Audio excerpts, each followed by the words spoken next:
All right, YouTube, it's time to talk about Trump's approval numbers because a new poll comes out a couple days ago from Gallup saying, oh, he's at 39%, historically low, oh, he's failing.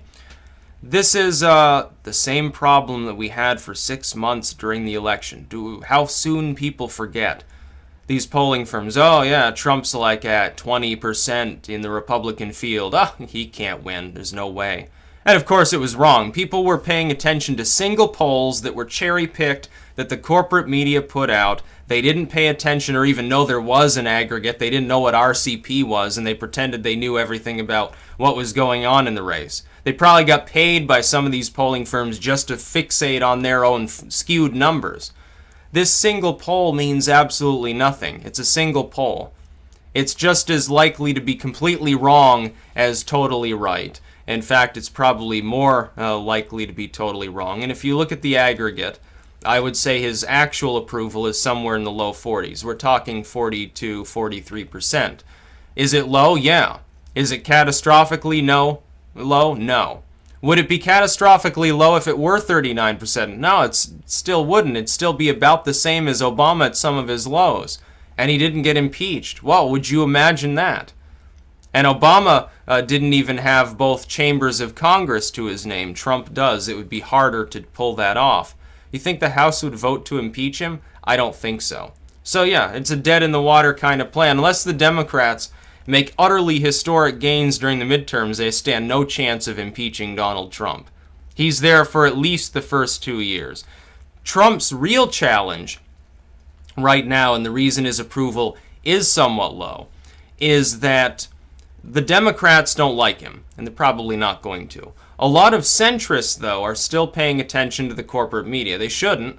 Some of them are demoralized Trump fans that wanted him to very immediately bomb the hell out of ISIS with nuclear weapons and repeal the ACA and not bother to replace it and bomb Iran and take care of North Korea and build the wall within the first week. There are people who are holding Trump to an impossible standard. Part of that is his fault. And these criticisms of Trump, I say as someone who voted for him and who very visibly supported him for the last few months after I sort of abandoned Johnson because it was clear he was the only one who was still making any sense. And the media was wrong, and the pundits were wrong, and we were right, those of us who expected him to win, through whatever methodology we arrived at that conclusion with. I say this as someone who supported him enough to vote for him. But he's making two major mistakes. First, during the campaign, he did promise the moon on a stick to a lot of his core supporters. We're going to bomb the hell out of ISIS. We will build a wall. It just got 10 feet taller, blah, blah, blah. But politics is slower than that. I think he will accomplish many of these things, but you got to give him more time. If someone's getting impatient, it's like, oh, he's been there for a couple of months and he hasn't done any of these grand things. Even under the best scenario, let's say day one, Trump finds the money for his wall and immediately begins planning it. It would still take 3 or 4 months just to plan it, let alone to actually lay the foundation and start building it. In historical terms, Trump has actually gotten quite a bit accomplished already. He tried to bring forth immigration reform twice. He got shot down. Now he's kind of silent about it. I think he realizes that the judiciary is going to stand in his way. So now he's headhunting after sort of the Obama-era appointees, trying to get them out so that he can get something accomplished. On the wall, he's already figured out a way to free up the funds for it to build it over the next few years. And he'll probably be successful. First, he has to get around his own party. You can't blame Democratic obstructionism for what's happening with regards to his budget proposal, which generally I support. There's some things in there I don't necessarily support. He threw the military spending to the GOP as a bone to get him to vote for it. It may work, it may not. I wouldn't have thrown him a bone. I would have said, well, we were already so far in debt. Why don't we just freeze it where it is? We still got the highest military spending, bigger than the next 5 or 6 countries combined. We don't have to worry too much. We can make do with the less. We'll inject more competition into their bidding system or something like that. And I wouldn't have tried to cut the Coast Guard of all things. I think he shot himself in the foot a little bit with that one. As for the ACA, that's probably, though, the major issue. With the ACA, a lot of the obstruction to it is coming from his fellow Republicans. He decided, he looked at Ryan Care, And I don't know if he even bothered to read the whole thing, based on the suggestions that it makes and how similar it is to the ACA. Paul Ryan basically designs the healthcare overhaul. Trump decides, oh yeah, this is fine, we've got to pass it. And in all honesty, his statement on the subject sounds a little bit like Pelosi saying we have to pass it to see what's in it. It's not exactly the most transparent thing that we've seen from the Trump administration so far. It's not really going to solve the problem. It will very slightly heal some of the wounds, and it takes the mandate off the table. That's a big one, and I give him credit for that. But it's not a full solution. And so the Democrats will vote against it because it essentially scraps Obama's legacy. So they're going to vote against it. Then you have Rand rallying a few, Republican senators and people in the House to say we're not going to vote for it either because it doesn't go far enough. You have a mandate right now. You have control of the House and Senate, and you're offering us a watered-down bill that's 10% different from the ACA. I happen to stand with Rand Paul on the subject, and Trump should too. Why do you feel so much pressure to immediately pass a reform bill that's going to be unpopular? It's better to wait, plan it out more, tell people this bill, we've come to the conclusion, doesn't have the votes to pass, number one, and you can blame shift to Paul Ryan because he's ripe for blame shifting, honestly, anyway. Nobody likes him, including half the GOP.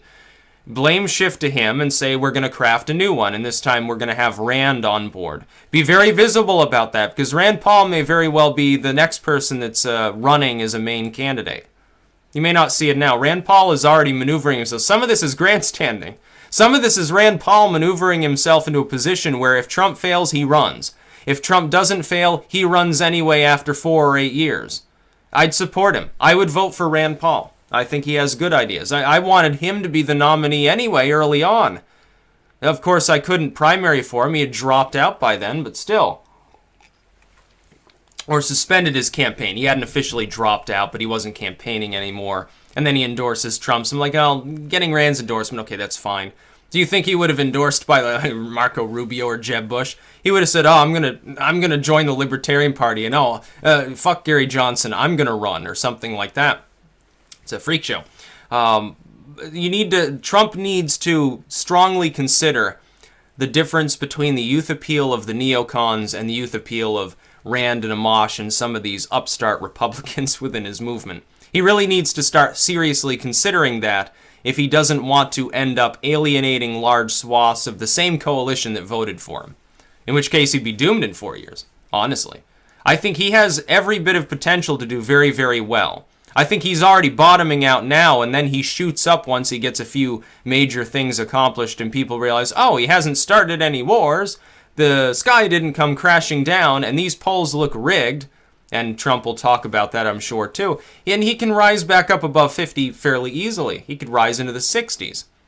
Essentially, instead of a honeymoon period, he proves himself first, and then, potentially, he rises up to that level somewhat later.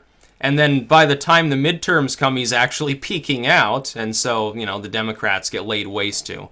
And then it slowly declines as it does in any presidency. But because it's lagged behind so much, he's still above 50 going into re-election. In fact, it could be part of his strategy. Bottom yourself out very early on and then climb your way back up or something like that. It'd be a very strange strategy, but, this is Donald Trump we're talking about. But on the ACA, it's not clear that Ryan Care is going to pass, and I don't know why Trump is such a visible supporter of it.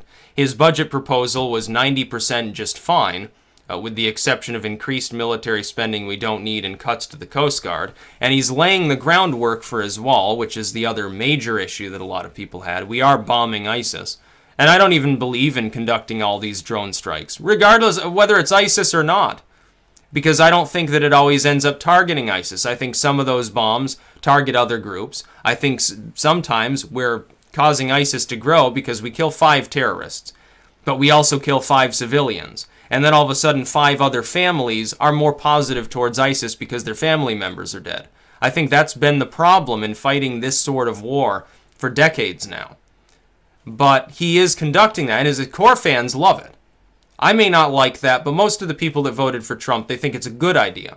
So he's not doing anything wrong with that among his actual support base. The reason why it would be lower, again, in all honesty, in the low 40s, not 39, not 38% or whatever Gallup was saying. They're totally wrong. It's higher than that. We've seen this. Gallup has been... they underestimated him by, 4 or 5 points during the election. Why can't they be doing the same now? Maybe he's in the mid-40s, which is to say, not bad all things considered. Since most of the media declares him to be Hitler on a daily basis and only and solely talks about what he's supposedly doing wrong and how he's alienating us and he's horrible and has no idea what he's doing and he golfs too much. It's even funnier to hear him talk about Trump's golfing, because that was a frequent criticism of Obama. People said, oh, well, he deserves his time off. He does whatever he wants. He's the president. Who cares? Now all of a sudden they jump down his throat. And likewise, people that thought it was a problem that Obama golfed too much, dicked off too much, now I have no problem with Trump doing it. Or spending, Trump's, business expenses for all of these vacations he takes. But then Melania stays in New York City and we're paying through the nose to supply guards at Trump Tower and so forth. And it's an interesting interplay. It's even the same as the left-wing interplay. When you criticized Michelle Obama, they said, oh, you're evil sexist. But if they criticize Melania and you say, well, isn't that sexist the same way, at least under your sort of declared views? They say, no, it's not, because she's a Republican, or she's a trophy wife, or something like that. Or she did porn once, something along those lines. I mean, it's retarded. So there you have it. My analysis of Trump's approval. I don't think it's down in the upper 30s. I think it's somewhere in the low, maybe mid-40s. It could very well rise, but he needs to do better on the ACA. It does need to be tackled quickly, but that doesn't need...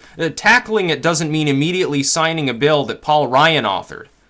Paul Ryan's the least qualified person in the country to be writing that sort of shit. Let it die, chastise Paul Ryan, turn around, get Rand aboard, and design something better. And he'll do a better job economically speaking. Why don't you do that? Rand Paul's way more popular than Paul Ryan will ever be. People fucking love Rand Paul. At one time he had 15% of the Republicans backing him as a presidential candidate. Yeah, I mean, he was sort of in second or third place there for a while before Trump gets on board and absorbs everything that Jeb ever had. Poor Jeb there. Don't pay attention to any single poll. You're going to see this, by the way, throughout time. We saw this with Obama. Some right-wing news outlet said, Obama's at 30% approval. But it was a cherry-picked poll. It was an outlier. This is probably an outlier, too. It's one poll. It can't be considered reliable. You can only judge it against other polls and find an aggregated total. Use RCP. Don't use just Gallup or just Rasmussen, or whether the polling firms, people cherry pick. They did this with Romney. The Republicans cherry picked the polls to find the few firms that were consistently overestimating Romney's support, and that's why they were so disheveled on election night when he lost, because they thought he was ahead. Oh, he's got Ohio, he's got Florida, he's got all these. He didn't. You cherry pick the polls. The Democrats did it this last time around. They also did it during the midterms. Oh, we're going to do fine. They didn't do fine. They got crushed. They thought that a few outlier polls in Michigan would save them in the state. I said the night before, Pennsylvania is going to go red. I expect it to go red. Ohio will stay red. North Carolina will be narrowly red. Florida will go red. They were expecting all those to be held by Hillary Clinton, which would have meant, she would have won handily in the election. But that's because they paid attention to cherry-picked polling. They didn't use RCP. They didn't even discuss RCP. I feel sorry for the people at RCP. They go through all this trouble to aggregate the polls and nobody even uses it. Nobody even pays attention to them. They pay attention to whatever polling firm just signed them a $1,000 paycheck or something like that. It's crazy talk. That's not how you delve into probability. Nate Silver was guilty of the same thing. He basically ignored the aggregate. Oh, well, this is the aggregate, and that looks better for Trump than this poll, but I'm going to choose this poll anyway because I think it's more accurate, without any evidence whatsoever. And so he's totally wrong. He's also wrong about the Cubs. He was also wrong about everything else. That's about all. Peace out.